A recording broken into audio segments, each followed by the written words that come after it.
Alrighty, here's the new redesigned pneumatic press. Again, it's got safety, your handle, back is up, forward is down. You have a speed control to control the speed of the cylinder moving up and down. Screw it out, goes faster, screw it in, goes slow. So all you do, you take your pneumatic hose, you plug it into the side. As you can see, it barely will move that way. You must push down the safety and it will go down and up much better. So what we're going to do is we're going to do a couple tests with some molds for you. Your press comes with your press and your extractor peg. So I'm just going to do a little 1.75 tablet here. I don't have bath bomb mix at my shop, so I'm just using kinetic sand.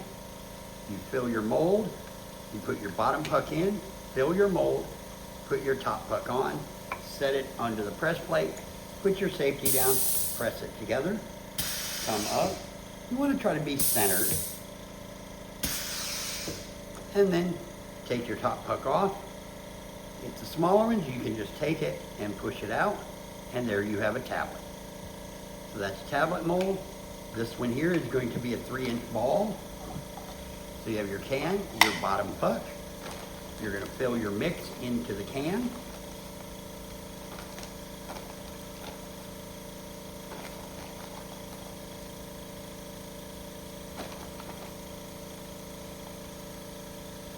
You normally scrape it straight up to the top. Set your top puck on, slide it under your press, hold it down, press it together. Some people like to press multiple times. It only needs one really. Take your mold out, push it down.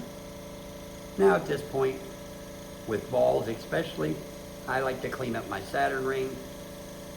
Being this is kinetic sand, it does not compress nearly as well, but you have your big ball. Other than that, there's no adjustments needed on this press. It's ready to go. It comes with your press and your extractor. Always make sure you unplug your air when you're not using or if you do any maintenance to it. Thank you.